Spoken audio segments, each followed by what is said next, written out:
Okay, magandang umaga pa rin sa inyo mga minamahal na mga kapatid. Welcome back po dito sa ating programa. Natapos po natin kanina yung pag-aaral ng Sabbath School lesson natin. Ngayon po ay dito naman tayo sa second service natin, message sa second service. Subalit bago po tayo magpatuloy, tayo po muna ay manalangin. Dakilang Diyos, sa kitaasan po ng mga langit, sa umagang ito, narito po kami upang sambahin kayo at mag-aral ng inyong mga salita. Pagpalain po ang lahat ng mga nakikinig na kasama namin sa radyo at yung mga viewers namin sa Facebook.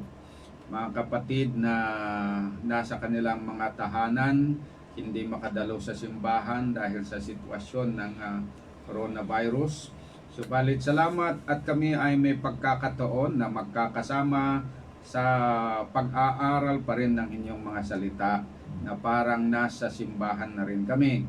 So pagpalain niyo po ang radyo na ito na siyang avenue para magsama-sama kami na sumamba at mag-aral ng inyong mga salita.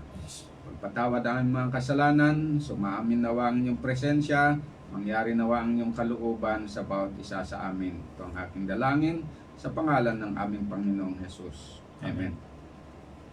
So habang presko mga kapatid ang ating isipan doon sa ating pinapag-aralan kanina, na may kinalaman doon sa covenant, o kasunduan, pakikipagkasundo ng Panginoon sa kanyang bayan.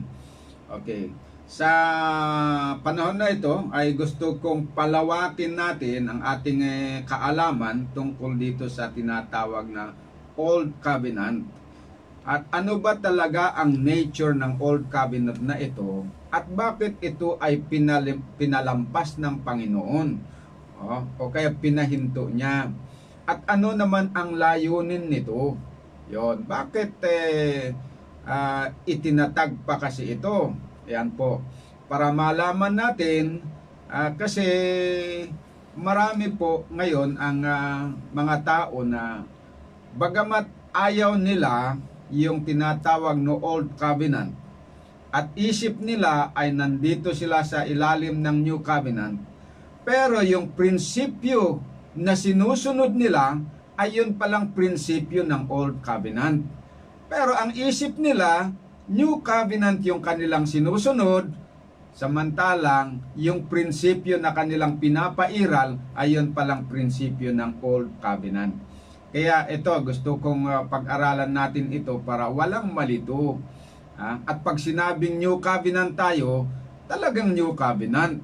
Hindi yung para bang New Covenant ang binibigkas mo, pero yung pinapaliwanag mo naman at yung sinasampalatayanan mo ay yung terms and conditions of the Old Covenant. Yan po. Kaya, sige, dadako po tayo sa pag-aaral. Yung Old Covenant ay yung covenant na ginawa ng Panginoon sa Israel doon sa Mount Sinai. Okay? Basahin po natin. Exodus 19 verse 1 to 8. Ito po In the third month, when the children of Israel were gone forth out of the land of Egypt, the same day came they into the wilderness of Sinai, and had pitched in the wilderness, and there Israel camped before the mount. And Moses went up unto God, and the Lord called unto him out of the mountain, saying, Thus shalt thou say to the house of Jacob, and tell the children of Israel, Ye have seen what I did unto the Egyptians, and how I bare you on eagle's wings, and brought you unto myself. Now therefore, if ye will keep my voice indeed, and keep my covenant, then ye shall be peculiar treasure unto me above all people, for all the earth is mine. Okay. Alam niyo po ba kung ano ang covenant na tinutukoy dito na sabi na pinopropose ng Panginoon? If ye will obey my voice indeed and keep my covenant. Ito po ay ang tinutukoy niya, yung existing covenant na na-establish na niya noon kay Adam at na-renew kay Abraham. Bakit alam natin na ito ang pinopropose na sa kanyang bayan? Dahil ito, dito nakasalalay ang kaligtasan ng lahat ng mga tao. Ha? Sabi nga doon sa page 77 ng The Faith I Live By, masusumpungan daw ang pag-asa ng kaligtasan doon lamang sa Abrahamic Covenant. At itong mga Israelites ay descendants o lahi ito ni Abraham. Kaya ito yung gusto niya na establish sa kanila rin. The same na na-establish niya doon sa kanilang magulang, gusto niya ngayon na introduce sa kanila. Pero medyo nabago yung terms kasi pinasukan nitong mga Israelites ng ibang idea. Pagkatapos sinakyan naman ng Panginoon. Okay, ituloy natin. After nasabi ng Panginoon sa verse 5, "If ye will obey my voice indeed and keep my covenant, then ye shall be a peculiar treasure unto me above all people, for all the earth is mine." Verse 6, "And ye shall be unto me a kingdom of priests and holy nation. These are the words which thou shalt speak unto the children of Israel." And Moses came and called the 70 elders of the people, and laid before their faces all these words which the Lord commanded them. And all the people answered together and said, "All that the Lord hath spoken, we will do." And Moses returned the words of the people unto the Lord. So, dito po, mapapansin ninyo na hindi naman hinihingi actually ng Panginoon na sila'y mangako. Mangako na tutuparin ang lahat ng mga kautusan ng Diyos. Hindi niya hiningi sa kanila yon. Dahil doon sa Abrahamic Covenant, ito po ay nakabatay sa pananampalataya doon kay Kristo o doon sa binhi ni Abraham na ang pinatutukoy ay walang iba kundi si Kristo. Na ang sabi doon sa Abrahamic Covenant, ang lahat ng bansa ay pagpapalain sa pamamagitan ng binhi ni Abraham. At sabi sa paliwanag ni Apostol Pablo doon sa Galatians chapter 3, hindi daw sinabi ng Panginoon ng mga binhi, plural, kundi singular na binhi na ang tinutukoy talaga niya ay si Kristo. Na sa pamamagitan ni Kristo, lahat po daw ay na bansa ay pagpapalain. Yon ang pinopropose ng Panginoon sa kanila, sa Israel.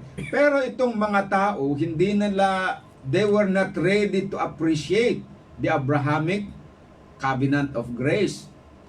So ngayon, sila ay nangako sa halip na manampalataya ang gagawin nila na tulad ng ginawa ni Abraham, sila ay nangako na sila ang magtupad doon sa mga salita ng Panginoon. At ang nakapalaman doon, sila ay nangako na tutuparin nila yung condition para sila ay makamtan nila ang buhay na walang hanggan. Yan po yung essence ng kanilang pangako. So nakita ng Panginoon na hindi nila ina-appreciate yung pinopropose niya na Covenant of Grace. So ang nangyari, sinakyan niya para turuan sila ng leksyon. So, dahil doon, nakita ng Panginoon, o sige, sinakyan niya ngayon yung kanilang condition na sila ang susunod.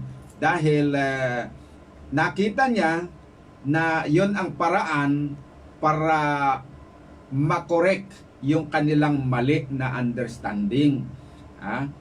Kailangan na ma-demonstrate sa isang tangible way yung talagang makumbinsi sila na mali, hindi tama yung kanilang iniisip. At yung mas maganda yung pinopropose niya. Okay. So, ang nangyari, yung covenant na ito, na ang terms ay nanggaling sa mga tao, hindi naman ang Panginoon nag-propose nun, hindi naman niya hiningi na sila ang tutupad doon sa condition for eternal life, sila ang nangako lang doon. Kaya na-ratify itong kautusan na ito kasi si Moses, sinabi niya sa Panginoon, At sabi ng Panginoon, sige, bumaba ka at gagawin ninyo ayon doon sa kanilang sinabi. So basahin natin Exodus 24 verse 1 to 9 kung papaano na ang kasunduan na ito na tinatawag natin na Old Covenant ay napagtibay. And verse 1 hanggang sa 9. And he said unto Moses, Come up unto the Lord, thou and Aaron, Nadab and Abihu, and 70 of the elders of Israel, and worship ye afar off. And Moses alone shall come near the Lord, but ye shall not come nigh, neither shall the people go up with him. And Moses came and told the people all the words of the Lord, and all the judgments, and all the people answered with one voice and said, All the words which the Lord hath said will we do. And Moses wrote all the words of the Lord, and rose up early in the morning, and builded an altar unto the hill, and 12 pillars according to the 12 tribes of Israel. And he sent young men of the children of Israel, which offered burnt offerings and sacrificed peace offerings of oxen unto the Lord. And Moses took half of the blood, and put it in basins, and half of the blood he sprinkled on the altar. And he took the book of the covenant, and read in the audience of the people, and said, All that the Lord hath said will we do, and be obedient. And Moses took the blood, and sprinkled it on the people, and said, Behold the blood of the covenant which the Lord hath made with you concerning all these words. Then went up Moses and Aaron, Nadab and Abihu, and 70 of the elders of Israel. And they saw the God of Israel, and there was under his feet as it were a paved work of a sapphire stone, and as it were the body of heaven in his clearness.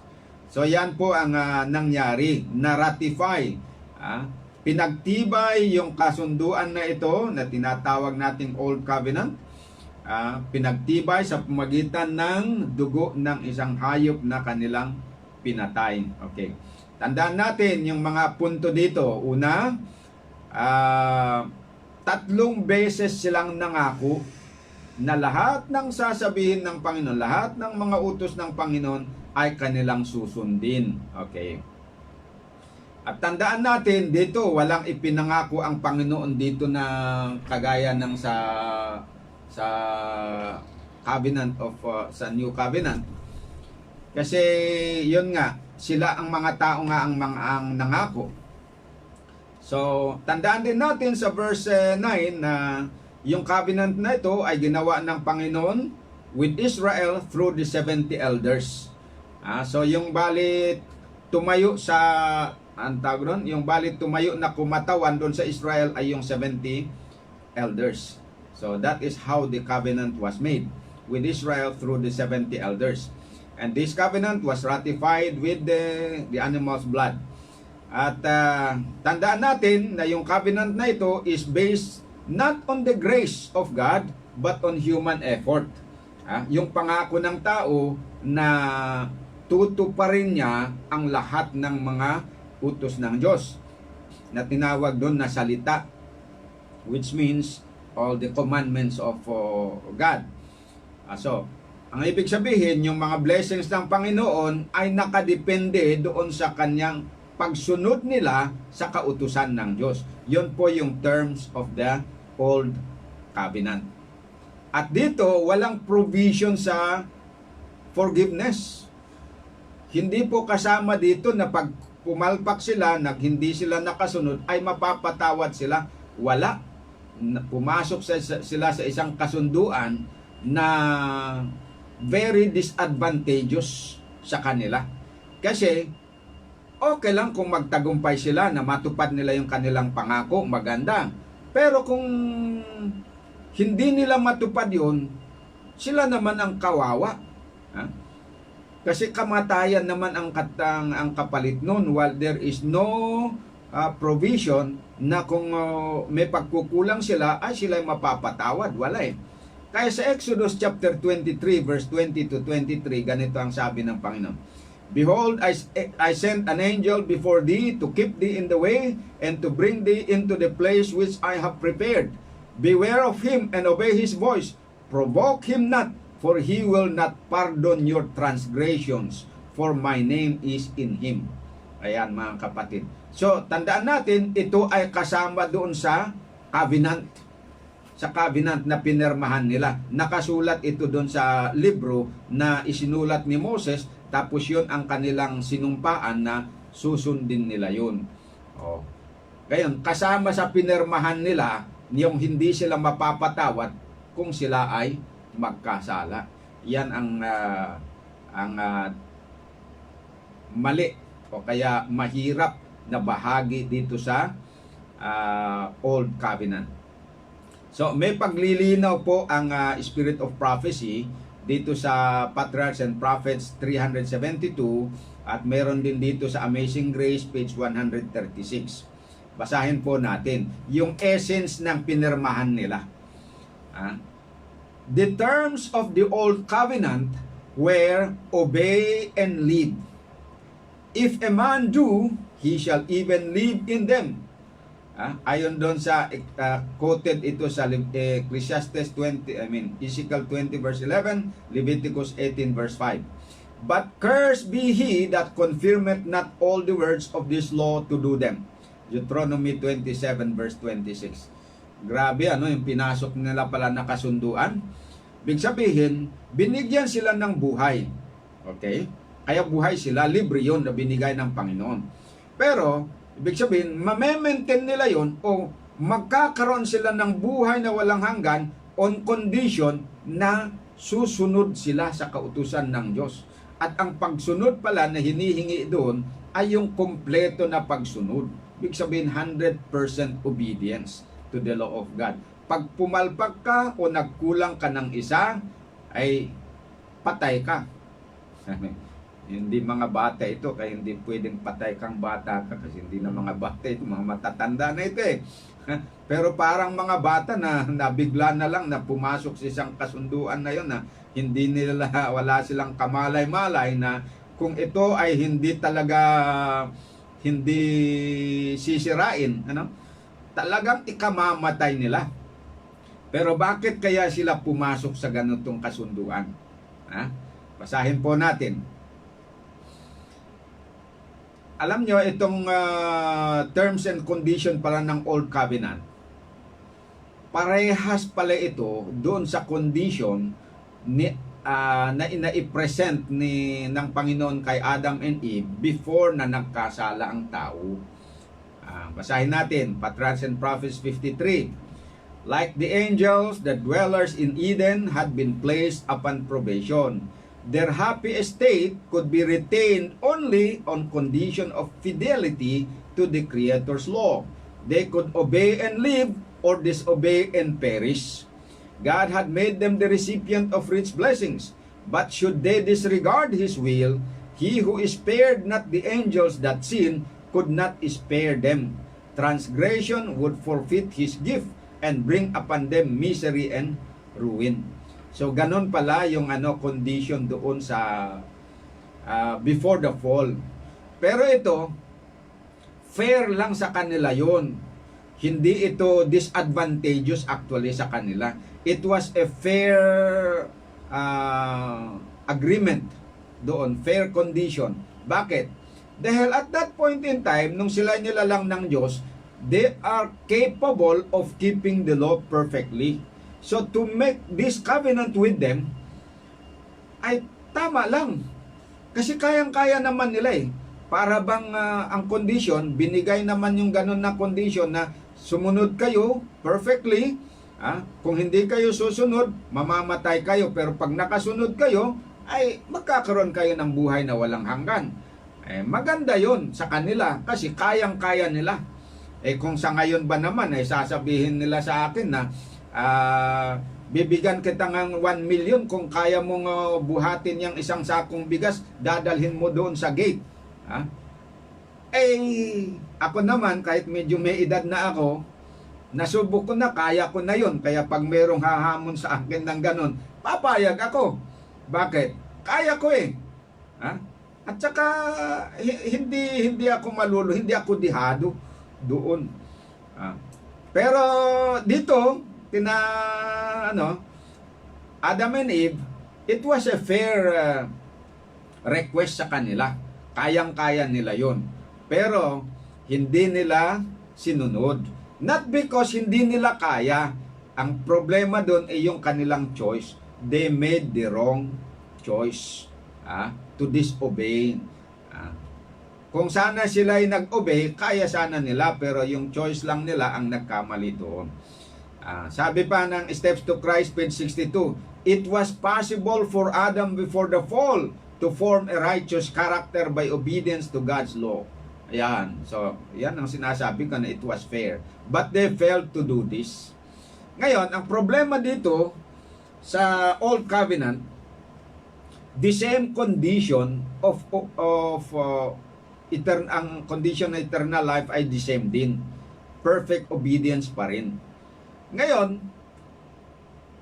ang problema, itong mga Israelites, pumasok sila doon sa kasunduan na yun.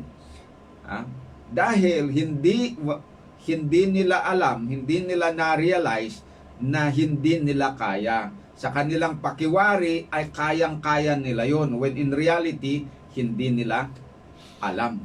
So, nakita ng Panginoon na hindi nila kaya. Pero ang Israel, hindi nila nakita yung kanilang inability to perform the condition. Pero mahirap makonvince kasi nasettle na yun sa kanilang mind na kayang-kaya nila daw. Ayan.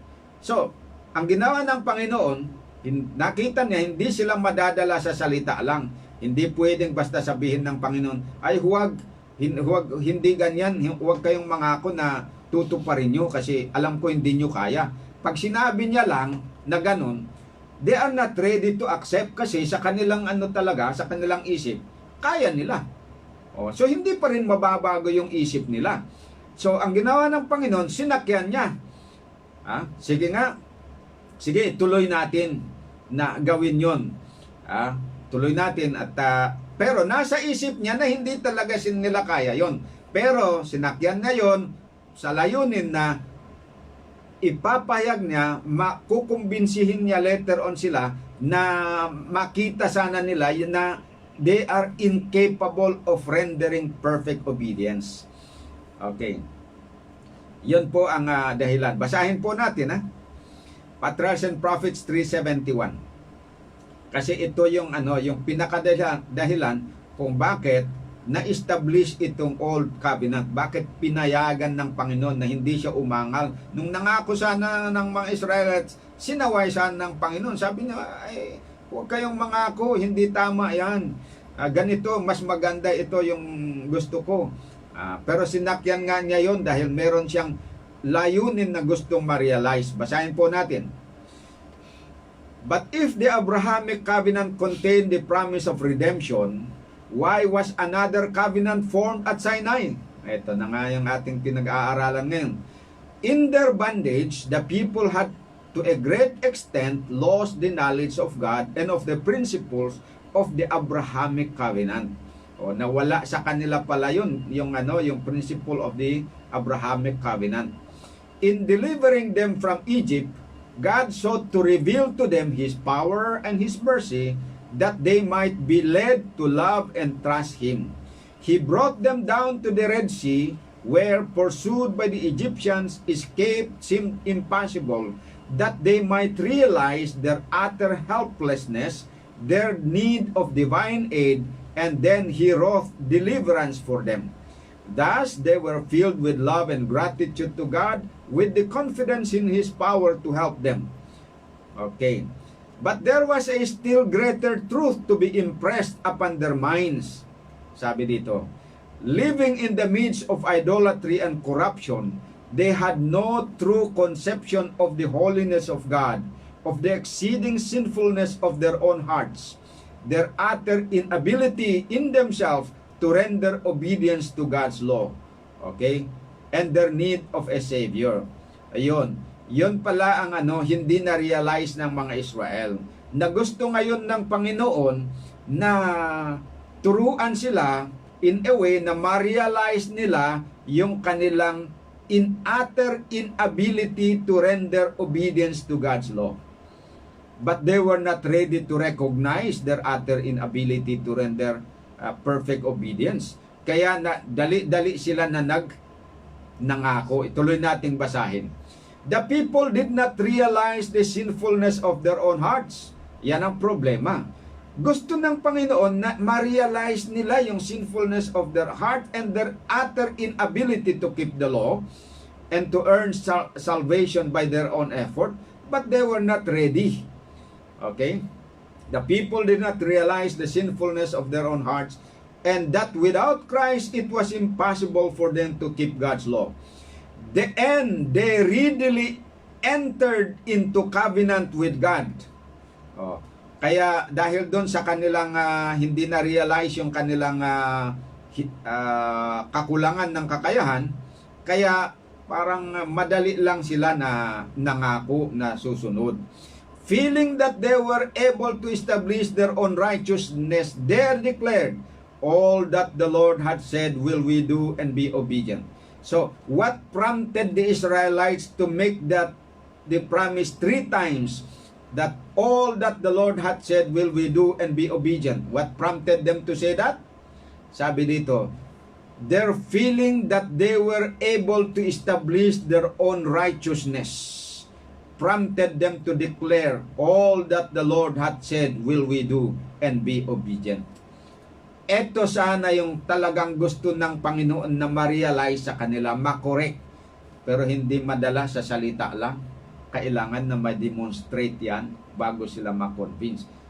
They have to be given the opportunity to fail so that they will realize na yung katotohanan na they are unable to keep God's law. Kaya sinakyan ng Panginoon yun. Sabi niya, sige, yun ang gusto nyo, sige, ituloy natin yan. Okay, so yun po ang nangyari. And totoo nga, nag-fail nga sila. This is the only way na nakita ng Panginoon na ma-realize nila yung kanilang inability to keep the law para maihanda sila to appreciate the terms of the Abrahamic covenant na that was the one that he was proposing right from the very beginning. Okay. Ano ang patutuo na pag-aralan natin kanina sa Sabbath School na just within that 40 days si Moses ay nandun sa bundok ng Sinai, communing with God, nagkasala sila. Gumawa sila ng molten calf, made of gold. Tapos sinamba nila, which is a violation of the terms of the covenant, or violation of the law of God. Kaya, anong nangyari? Nasira yung covenant. Kaya sabi ng Hebrews chapter 8 verse 7, sabi ni Pablo na the old covenant was faulty. Pero nasaan yung fault? Ayon sa Hebrews 9 verse 9 to 12, the fault was with the people. Nasaan yung yung problema doon sa mga tao? Kasi yung pinangako nila na gagawin nila, hindi nila nagawa. That was the fault of the old covenant. Kaya nga, sabi doon na kinakailangan na palitan because it was faulty. Ayan, mga kapatid, ang katotohanan. Hindi, yung old covenant was a faulty covenant because it is based on the promise of the people to keep the law in order to gain immortality and become worthy or deserving of all the blessings of God. In other words, hindi ito sinner-friendly, yung covenant na yon. At walang provision pa for forgiveness in case na may failure on the part ng tao na hindi tutupad. Okay. So, basahin po natin Selected Messages, Book 1, page 236, 237. The law of God is spoken in awful grandeur from Sinai is the utterance of condemnation to the sinner. It is the province of the law to condemn, but there is in it no power to pardon or to redeem. Ayan. It is ordained to life. Those who walk in harmony with its precept will receive the reward of obedience, but it brings bondage and death to those who remain under its condemnation. Yan po mga kapatid ang totoo. Kaya, ayan, sabi ng Patriarchs and Prophets 3:72, The terms of the old covenant were obey and live. If a man do, he shall even live with them. Yan ang terms of the covenant na pinasok nila. But sinakyan ng Panginoon, ulitin ko, sinakyan niya yon, pinagpatuloy niya yon, to convince the Israelites to recognize, to make them realize their inability to keep the law, para ihanda yung kanilang isipan na tanggapin yung terms of the old covenant. Okay. So yan po ang pinakalayunin kung bakit pinayagan ng Panginoon na matuloy, ma-ratify yung old covenant na yon. Ang tanong, nagtagumpay ba si Kristo na doon sa kanyang layunin sa Israel na kumbinsihin sila na ma-realize nila their utter inability to keep the law so that they could appreciate and enter into the covenant of grace, which was made with Adam in the beginning and was renewed with Abraham, their father. Nagtagumpay ba ang Panginoon dito? Opo, nagtagumpay. Tingnan po natin kung papaano. Kaya, in one sense, bagamat pangit yung old covenant, pero it serves a good purpose actually. Naging blessing din. Kasi na yung purpose na may magandang kinalalabas yan yung old covenant na yon, because God was able to convince the Israelites to realize the holiness of God's character and His law, and to make them realize their utter inability by their own effort to keep the law, so that they will appreciate to enter into the covenant of grace. Yan ang kagandahan doon na na-accomplish. Okay. So, ituloy natin ang ating pag-aaral. Alam natin na nung nagkasala sila, dahil sa paggawa ng molten calf, nung bumaba si Moses, sinunog yung kanilang molten calf, pinainom dito sa mga tao, tapos pinarusahan ang yung mga leaders doon, yung active na nag-participate doon sa rebellion na yon. At ano mo ang naging resulta niya? It resulted to the death of 3,000 men that were executed for their part in the worship of the golden calf. Madami ding tao yun. Na-spare naman yung iba. And then after nang nangyari ito, na namatay na itong 3,000 men, kinabukasan, pinatawag ng Panginoon si Moses. Basahin natin, Exodus 32, verse 30 to 32. Kinabukasan, sinabi ni Moses sa mga tao, napakalaki ng nagawa ninyong kasalanan. Aakyat ako ngayon sa bundok at mananalangin kay Panginoon. Baka sakaling maihingi ko kayo ng tawad. Umakyat nga sa bundok si Moses at nanalangin kay Panginoon. Sinabi niya, napakalaking pagkakasala ang nagawa ng mga tao. Gumawa sila ng Diyos ang ginto. Pinapakiusap ko pong patawarin na ninyo sila. Kung hindi ninyo sila mapapatawad, burahin na rin ninyo sa inyong aklat ang aking pangalan. Napakaganda ang ginawa ni Moses sa kanila. He wanted to atone for their sin, to ask forgiveness from them. In exchange, nangako siya na, kung hindi niyo po sila papatawarin, burahin na rin ninyo ang aking pangalan sa aklat ng buhay. Ang ibig sabihin, pinakita ni Moses ang isang espiritu na, isang attitude na katulad ng ugali ng Panginoon. Kaya natuwa ang Panginoon doon sa kanyang ginawa. Kasi, ibig sabihin ng kanyang condition dito, na kung hindi mapapatawad ang Israel at kailangan sila ay patayin, sabi niya, isama niyo na rin akong patayin kasama nila. I am not willing to live without them.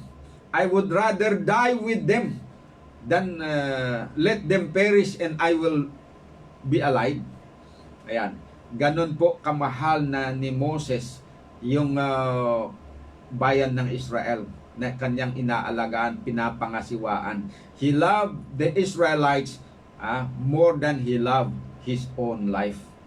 Yan ang nakita din natin kay Kristo. Kaya si Moses nagiging type of Jesus Christ dahil yung pinakita niya dito na ugali katulad din ng ugali ni Panginoong Hesukristo. Tapos ano ang sagot ng Panginoon?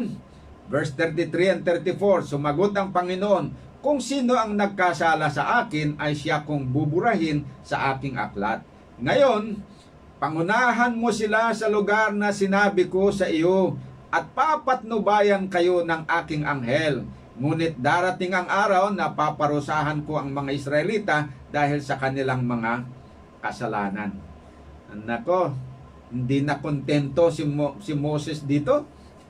Kasi sabi ng Panginoon, ay hindi ko pwedeng gawin yan na buburahin ko ang pangalan mo dahil hindi ka naman nagkasala.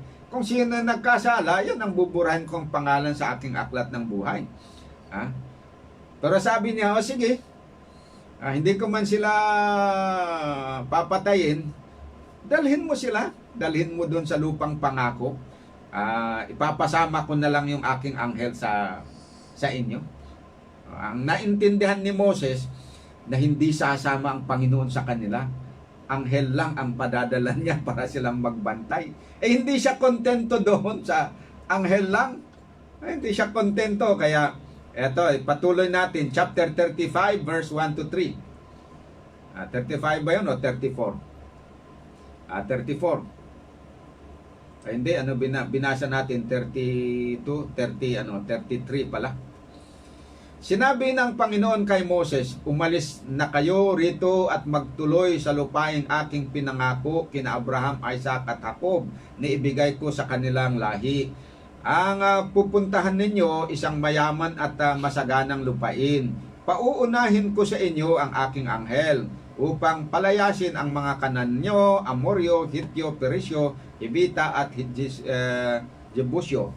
Hindi ako ang sasama sa inyo at baka malipol ko lamang kayo sa daan dahil sa katigasan ng inyong ulo. Anghel na lang ipapasama daw ng Panginoon. Hindi siya. Ngayon, pakinggan natin naman ang sabi ni Moses, verse 4 to 6. Nang malaman ito ng mga Israelita, labis silang nalungkot as isamay walang nagsuot ng alahas. Na-realize nila kung gaano kasama yung kanilang ginawa na kasalanan. Kung gaano kasama yung ganang kinalaman. Hindi nila alam na yung ginawa nila ay sapat na yun para hihiwalayin ng Diyos sila. Ngayon, nung sabi ng narinig nila na sabi ng Panginoon na hindi ko na kayo sasamahan. Pumunta na kayo doon sa aking ipinangako, kayo lang. Basta ako hindi sasama. Pero huwag kayong mag-alala. Magpadala pa rin ako ng anghel na gagabay sa inyo. Pero basta hindi ako sasama. Doon sila nalungkot. Sabi na, ganyan pala kabigat yung kasalanan na aming nagawa. It is enough na para yung presensya ng Diyos ay hindi na sa amin sasama. Kaya doon sila lubhang nalungkot. Nadama nila yung tunay na pagsisisi doon. Kaya sa verse 5, sapagkat sinabi ng Panginoon kay Moses, sabihin mo sa mga Israelita na matitigas ang ulo nila.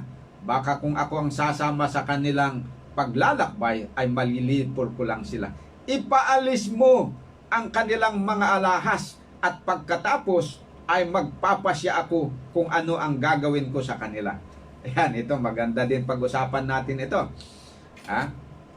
Kasi ang ginawa nila, idolatry yun Idolatry yung kanilang kasalanan. Ngayon, nalungkot sila. Gusto nila na, yung talagang nagsisi, hinihingi nila, sasamahan mo sana kami.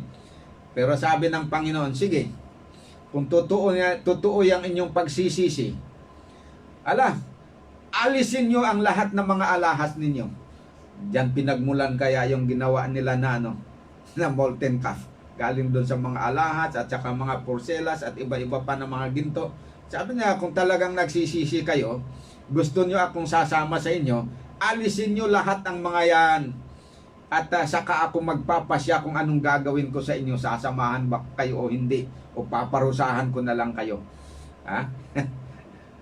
Kaya't alam nyo ang naging pasya ng mga tao dahil totoong nakita nila kung gaano talaga yung kabigat yung kasalanan nila. At talagang nakita nila yung their inability to keep the law. Ha? Talagang sumumpa sila. Inalis talaga ang lahat ng mga alahas nila. Sabi ng verse 6, kaya't mula sa bundok ng Sinai, hindi na sila nagsuot ng alahas.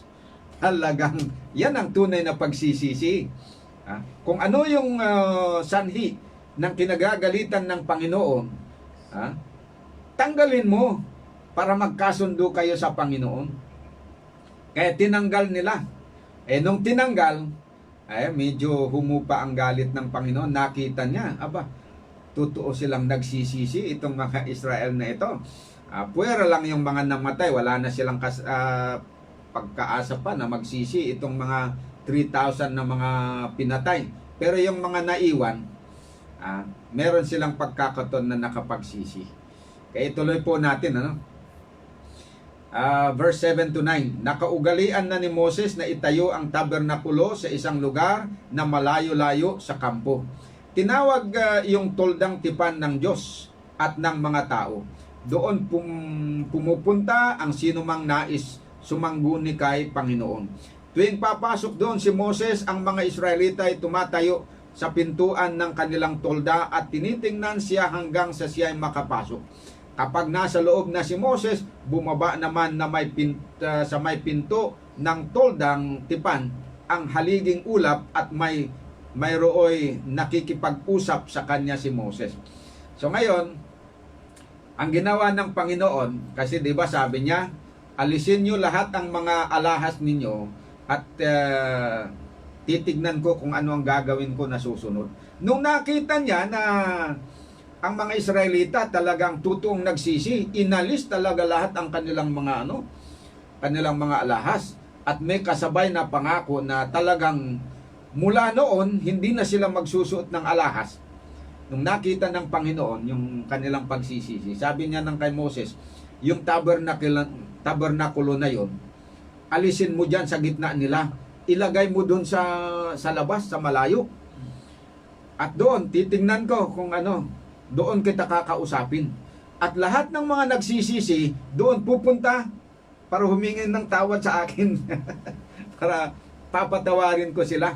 Ayan, nagbigay. Kaya linagay ngayon yung tabernakulo doon sa labas ng kampamento. At lahat ng mga nagsisisi, doon sila pupunta. At doon haharap sa Panginoon at doon po papatawarin sila ng Panginoon.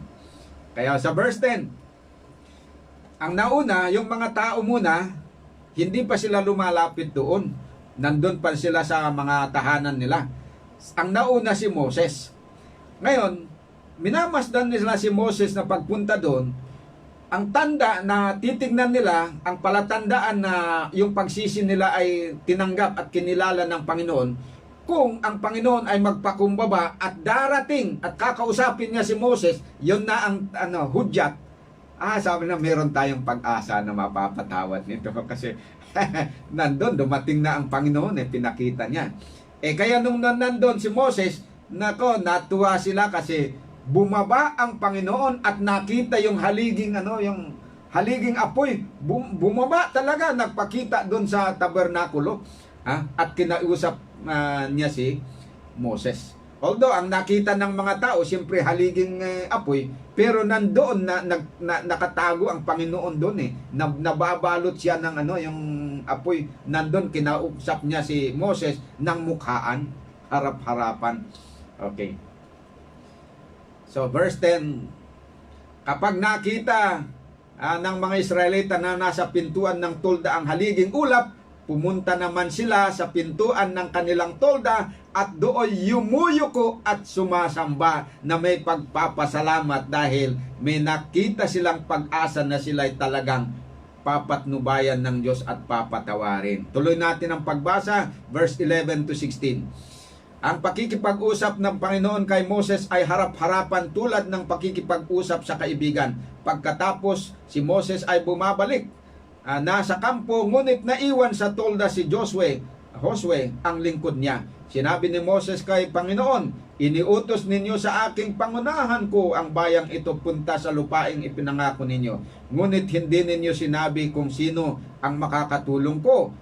Sinabi pa ninyong nalulugod po kayo sa akin at kilalang kilala ninyo ako. Kung ito'y totoo, ipakiusap kong sabihin ninyo sa akin ang inyong mga balak gawin para malaman ko upang patuloy kayong malulugod sa akin. Alalahanin din ninyo na ang bayang Israel ay inyo. Sasamahan ko kayo at bibigyan ko kayo ng kapayapaan, sabi ng Panginoon. Sinabi ni Moses, kung hindi ninyo kami sasamahan, huwag na po ninyo kaming paalisin dito. Bakit ganito ang sagot ni Moses doon sa verse 15? Doon sa sinabi ng Panginoon sa verse 14. Sa Tagalog kasi sa verse 14 sabi, sasamahan ko kayo at bibigyan ko kayo ng kapayapaan. Bakit ang sagot ni Moses ay, kung hindi ninyo kami sasamahan, huwag na po ninyong kaming paalisin? Ay ibig sabihin na ang intindi ni Moses doon sa salita ng Panginoon, hindi siya sasama. Pero doon sa wikang Tagalog, sasamahan ko kayo. Mali kasi yung translation dito sa Tagalog. Hindi nila naintindihan yung punto. Kaya akala nila ang Panginoon mismo ang sasama. Pero sa English, tindahan niyo yung sa English. Sa verse 14, King James Version, and he said, my presence shall go with thee, and I will give thee rest. Yung pagsabi niya, my presence shall go with thee, hindi ibig sabihin na siya mismo ang sasama sa kanila.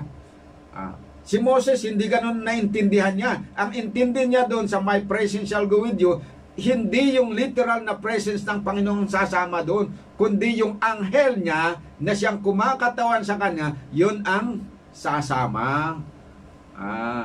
Kaya sabi nga, hindi na kontento si Moses doon sa sagot ng Panginoon. Kung hindi mo kami sasamahan, anghel lang ang ipasasama mo sa akin, sa amin, ay hindi pwede.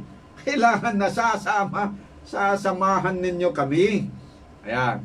Kaya, finally, nakumbinsi ang Panginoon, sabi ng verse 16, sabi niya, sige, gagawin ko ang hiling mo, sapagkat ako'y nalulugod sa iyo, at kilalang kilala kita, sabi ng Panginoon. Doon pa ngayon na natuwa ng si Moses dahil mismong ang presensya talaga ng Panginoon, yung bodily na sasamahan talaga niya sila. Ayan. Kaya't yun, dahil doon sa kanyang pangako, medyo lumuwag ang loob ni Moses. Natuwa din yung mga tao. Kaya ngayon medyo naging matapang siya. Naging tumapang na si Moses, sabi niya, kung ganyan, na talagang nalulugod ka sa akin, sige, ipakita mo sa akin ang iyong kaluwalhatian. Sabi niya, pakita mo sa akin ang iyong kaluwalhatian. Tuloy natin, verse 18 to 23. Kaya't hiniling ni Moses, Panginoon, ipakita po ninyo sa akin ang inyong kaluwalhatian. Makikita mong lahat ang aking kaluwalhatian, sabi ng Panginoon, at bibigkasin ko sa iyo ang aking pangalan. Mahahabag ako sa nais kong kahabagan at maaawa ako sa nais kong kaawaan. Ngunit hindi mo maaring makita ang aking mukha sapagkat tiyak na mamamatay ang sino mang makakita niyaon. Dito sa tabi ko'y may matatayuan kang bato. Pagdaan ng aking mga maningning na kaluwalhatian, ipapasok kita sa siwang ng batong ito at tatakpan kita ng aking kamay. Pagkalampas ko'y aalisin ko na ang aking kamay at makikita mo ang aking likod. Ngunit hindi ang aking mukha, sagot ng Panginoon. Ayan. So, dahil dito mga kapatid, nagsisi na yung mga Israel, na-realize na nila yung kung gaano karupok sila na sigilang pangako, merong self-confident na nangangakong sumunod pero hindi pala kaya. Na-realize na nila yon. Kaya ngayon, they are ready to enter the new covenant na. Ayan. Kaya nagtagumpay talaga ang Panginoon dito. At dito, ituloy natin, na talagang at this point in time ay they are ready to enter the new covenant. May comment dito si Sister White sa 371 to 372 ng Patriarchs and Prophets. Basahin natin. They had witnessed the proclamation of the law in awful majesty and had trembled with terror before the mount, and yet only a few weeks passed before they broke their covenant with God and bowed down to worship a graven image. They could not hope for the favor of God through a covenant which they had broken. And now, seeing their sinfulness and their need of pardon, they were brought to feel their need of the Savior revealed in the Abrahamic covenant and shadowed forth in the sacrificial offerings. Now, by faith and love, they were bound to God as their deliverer from the bondage of Egypt, bondage of sin. Now, they were prepared to appreciate the blessings of the new covenant. Nakita niyo po mga kapatid? Kaya, sa isang banda, naging successful yung layunin ng ng Old Covenant. Baka man disadvantageous talaga yon, but it was only meant to convince the Israelites to see their sinfulness and to realize their utter inability to keep God's law. Para pag na-realize nila yon, then they are ready to trust in the covenant of grace, na kung saan doon sa covenant of grace, ang Panginoon ang nangako na yung condition for eternal life is perfect obedience. Hindi ang tao ang gaganap nun, kundi si Kristo na kanilang tagapagligtas. Siya ang gaganap. Yan. Ngayon, ready na yung mga Israelites na ma-appreciate yun, yung terms of the Abrahamic covenant or the covenant of grace. Kaya, in-establish ba ng Panginoon sa kanila yung na-renew ba ng Panginoon sa Israel yung covenant of grace, yung Abrahamic covenant?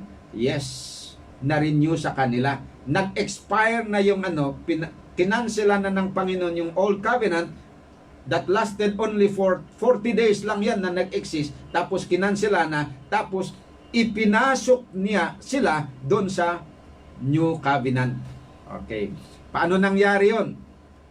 Exodus 34 verse 1 to 4. Tingnan natin Sinabi ng Panginoon kay Moses, tumapyas ka ng 2 batong tulad noong una at isusulat ko roon ang nasa mga tapyas na batong binasag mo. Okay. Bukas, gumayak ka ng maaga at magpunta ka sa akin sa taluktok ng bundok ng Sinai. Huwag kang magsasama kahit sino. Walang pupunta isa man sa bundok at ni isang tupa o baka ay huwag hahayaang manginain doon.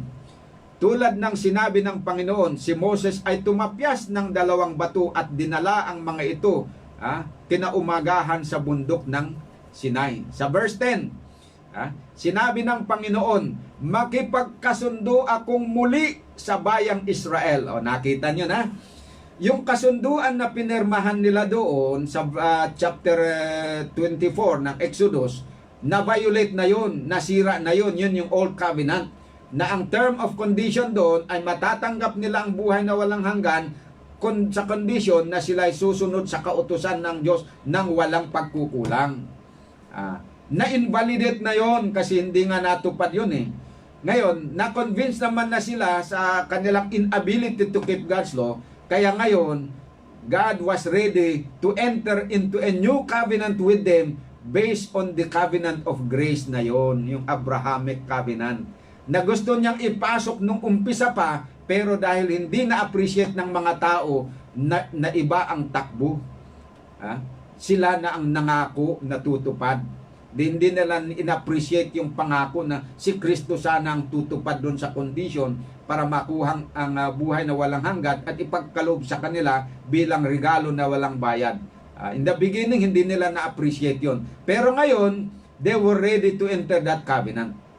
At this time, yung covenant na ginawa ngayon between God and Moses and the people, ngayon si Moses na ang naging mediator dito.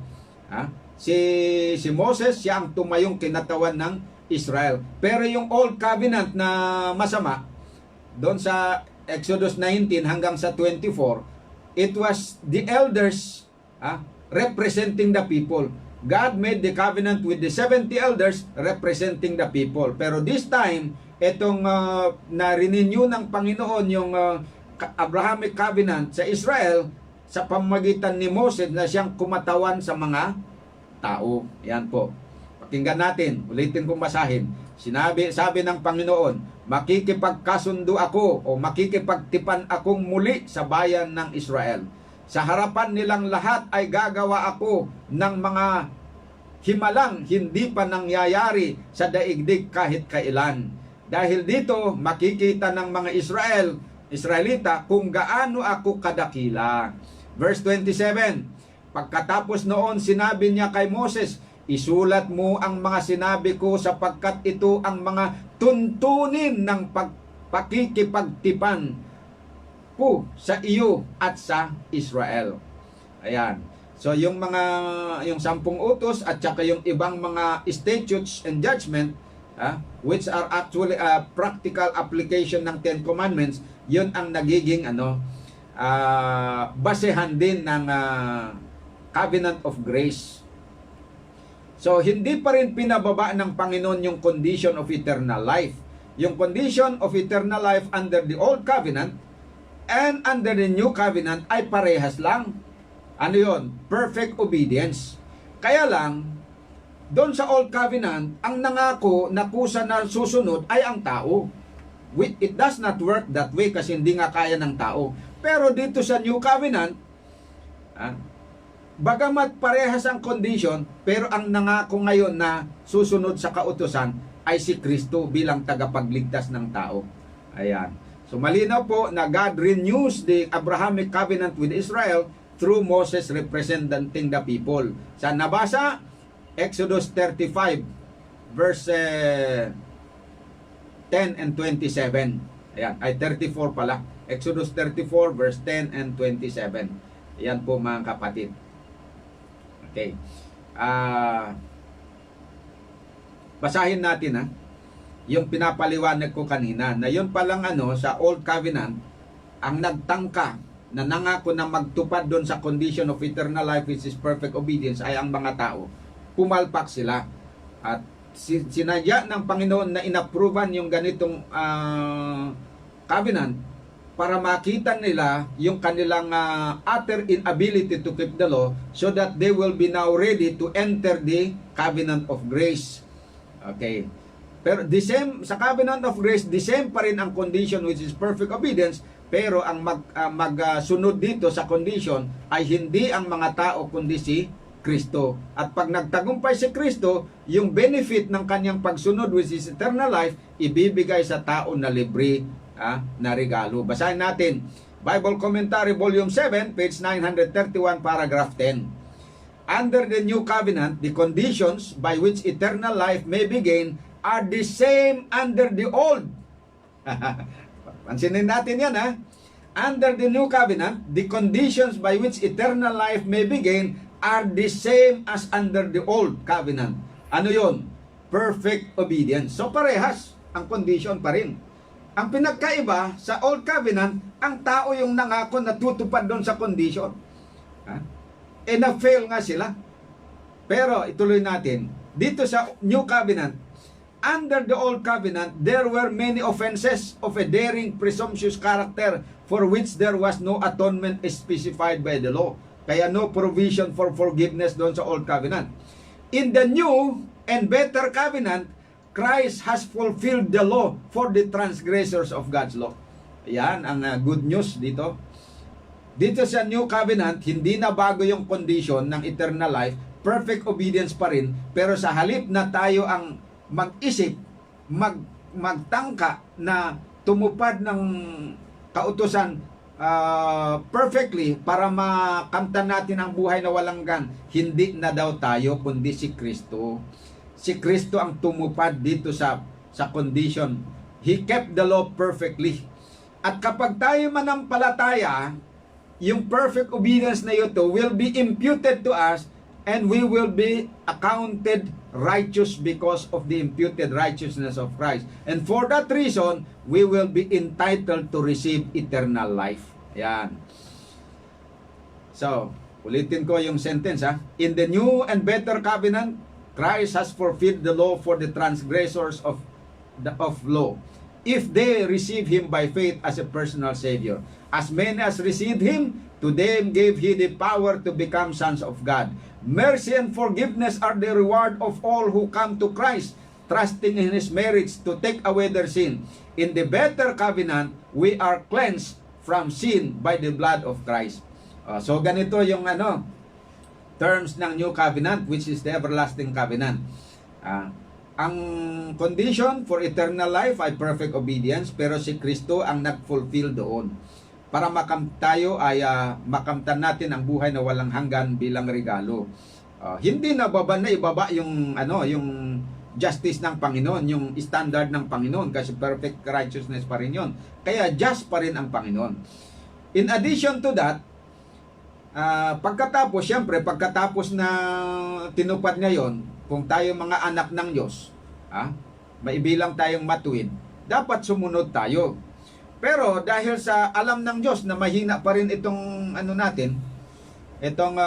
katawan natin, we are unable to do, may provision na pinag-aralan natin kagabi na ibibigay na yung Holy Spirit na siyang tutulong para matupad natin na perfect.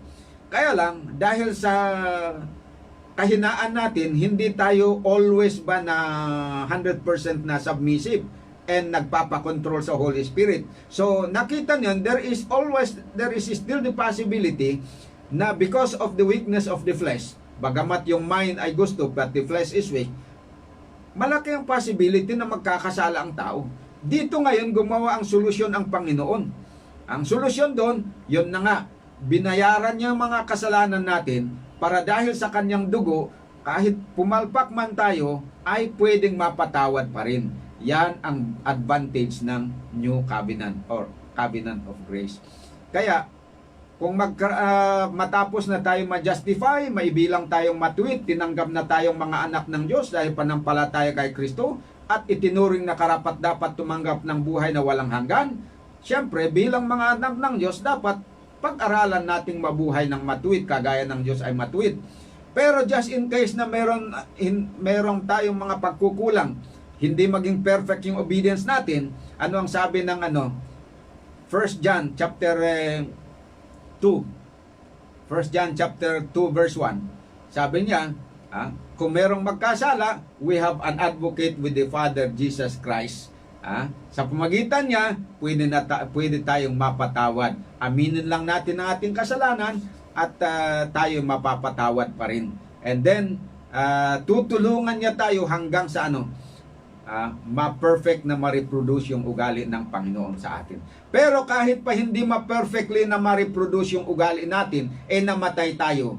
Hindi ibig sabihin na wala tayong pag-asa. Naka-insure yung ating eternal life dahil ito ay nakabase doon sa perfect righteousness of Christ, hindi nakabase dito sa ating sanctification. Hindi po.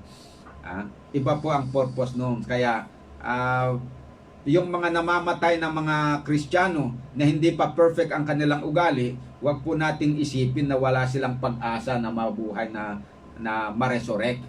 Mabubuhay pa rin silang ma-resurrect yan. Kahit na hindi perfect yung kanyang karakter, dahil ang basehan ng ating pagtanggap at pagbasehan ng ating pag-asa sa buhay na walang hanggan at sa resurrection ay doon sa perfect righteousness ni Christ at saka yung kanyang atoning kamatayan. Yun po ang kagandahan. Kaya ang conclusion natin dito mga kapatid sa ating pag-aaral, sana matutunan natin yung kagaya ng natutunan ng Israel, na ma-realize natin yung ating utter inability to keep God's law, para huwag tayong mga ahas na para bang ang tapang-tapang natin na kayang-kaya nating tuparin ang kautusan ng Diyos. At saka kasi hindi yun yung paraan. Dapat we should be humble, realize our need, and to trust fully in Jesus Christ. Through His merit, doon lang tayo pwedeng maligtas. Not through our own efforts in keeping the law. Dahil lahat ng mga good works natin, mga law-keeping natin yan, imperfect. Hindi sapat yon na makabili sa kaligtasan natin. Kaya we should never trust on what we can do as the basis of our acceptance before God. Yan. Kaya may babasahin ako dito. Patriarchs and Prophets 72. Cain and Abel represents two classes that will exist in the world till the close of time. O si Cain daw at si Abel, sila ay mag-represent ng dalawang klase ng tao na mag-exist from that time hanggang sa close of time, hanggang sa panahon natin. One class represented by Abel, avail themselves of the appointed sacrifice for sin. Ayan. Yung isang class na rinepresentan ni Abel, ina-avail nila yung benefit ng sacrifice ni Jesus Christ. The other na rinepresentahan ni Cain, they venture to depend upon their own merits. Ayan, merits kasi si Cain nga, di ba, ang offering niya ay magagandang prutas at saka mga produkto ng lupa. Matataba naman siguro, pinili niya yung the best part. Kaya lang, walang dugo yun. There is nothing to represent Christ doon. Kaya it represents only human effort lang yun. There's a sacrifice without the virtue of divine mediation. O nakita nyo, yung the offering ni Cain, sacrifice without the virtue of divine mediation. And thus it is not able to bring man into favor with God. It is only through the merits of Jesus that our transgression can be pardoned.